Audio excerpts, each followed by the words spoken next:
The most popular dog breed in America cannot give birth on its own. About 81% of French Bulldog litters are delivered by C-section. The dog has been bred to a shape that physically cannot pass a puppy through its own pelvis. The English Bulldog has a median lifespan of 7 years. The average mixed breed dog lives 12 to 14. Around 95% of Cavalier King Charles Spaniels have a malformation that puts their brain under pressure. About half of them develop fluid-filled cavities in the spinal cord as a result.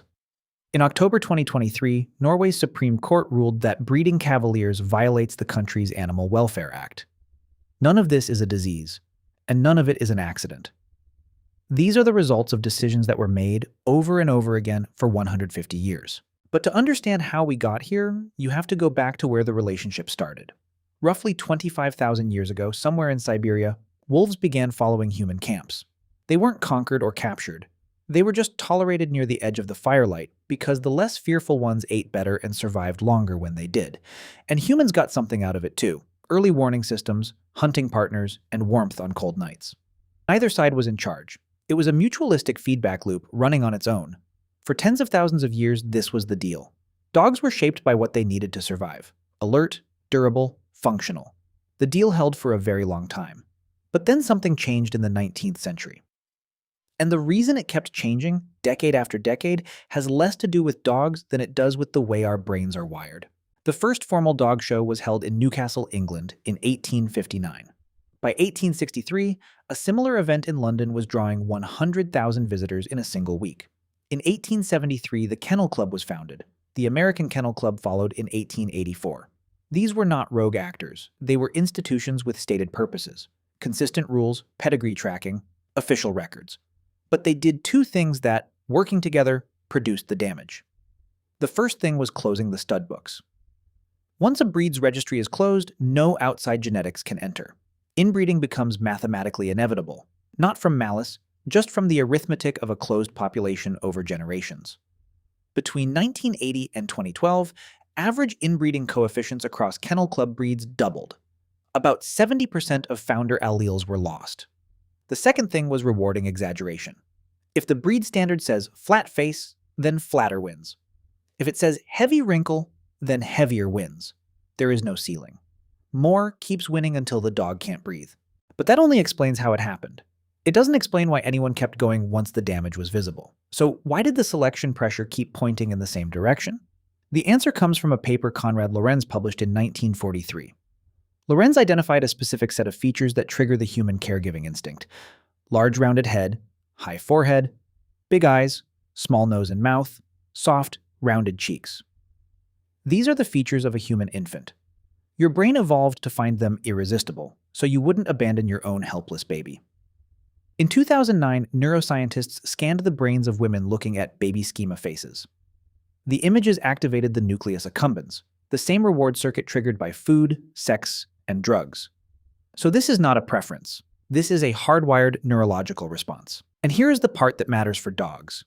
Every feature judges kept rewarding: flat face, big eyes, round head, short limbs, is a juvenile wolf feature. We did not select flat faces because we wanted dogs to suffocate. We selected them because our brain rewarded us for it every single time we looked at one. Once you see the mechanism, the breed damage stops looking like accidents. Each broken breed is the same engine, running in a different body. The pug, selected for the flat face that looks perpetually puppy-like. Paintings from the 1700s show pugs with longer legs, leaner bodies, and noses. The modern pug skull dates from after 1860, when shorter-faced dogs were imported from China and show breeders intensified the trait from there. The result is called brachycephalic obstructive airway syndrome. The skull is so compressed that the airway is structurally obstructed. In one large study, dogs with the most extreme flat faces had over 80% prevalence of BOAS. The pug that photographs best on Instagram is the pug that struggles most to breathe: the English Bulldog. Bred for the heavy, rounded, wrinkled shape after bull baiting was outlawed in 1835. In 2016, a UC Davis study examined the DNA of 102 healthy bulldogs. About 80% of them were more closely related to each other than if their parents had been siblings. The lead researcher said quietly that there is very little wiggle room left in the breed. Translated, you cannot breed your way out of this anymore. The room is the problem. The Cavalier King Charles Spaniel, selected for the domed, rounded skull that looks soft and soulful.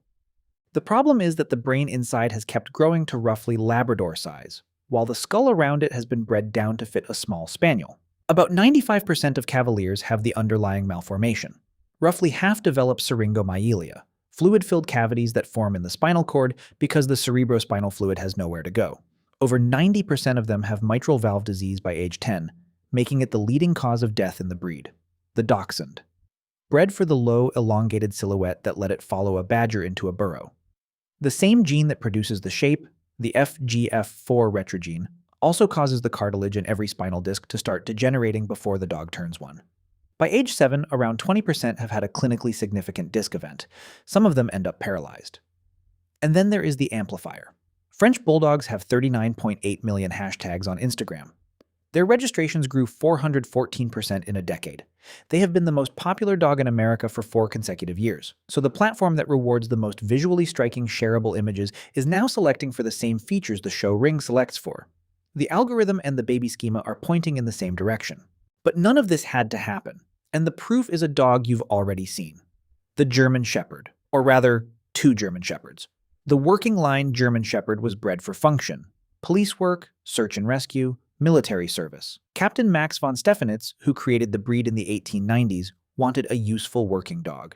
The show line German Shepherd was bred for the ring. Somewhere after the Second World War, an extreme slope in the hindquarters became fashionable in show breeding because it looked dramatic in motion. That slope is not in the original breed standard. It appeared because judges kept rewarding it. So the 2 dogs share a name and almost nothing else. Their posture, their movement, and the load on their joints are all measurably different. About 20% of German Shepherds have hip dysplasia, and the working lines have measurably fewer problems than the show lines. This is the control group. The breeds that escaped the aesthetic pressure, Border Collies, working Malinois, working Shepherds, are mostly fine. The breeds that got fully captured by it are not. The variable is the selection pressure, and the selection pressure is human-made. The system that built this is slowly being forced to reckon with what it built. In 2008, a BBC documentary called Pedigree Dogs Exposed cost the Kennel Club its broadcaster and 2 major sponsors within weeks. In 2023, Norway's Supreme Court ruled that breeding Cavaliers violates the Animal Welfare Act. It is the first ruling of its kind anywhere in the world. In 2025, an Amsterdam court extended an existing Dutch ban. The Dutch Kennel Club can no longer issue pedigree certificates for 25 short-nosed breeds. The damage is no longer invisible. That doesn't fix it. But it proves that someone somewhere has stopped pretending it's natural. The wolves that started following human camps 25,000 years ago were making a bet. Not a conscious one, just the less fearful ones surviving better near us. That bet produced the most behaviorally specialized animal on Earth in relation to humans. Dogs read our faces. They integrate our emotional cues across voice and expression. They learned us. The deal held for a very long time. And then we used the love it built, the same neurological response that evolved to protect our own infants, to keep selecting for features that were quietly suffocating theirs.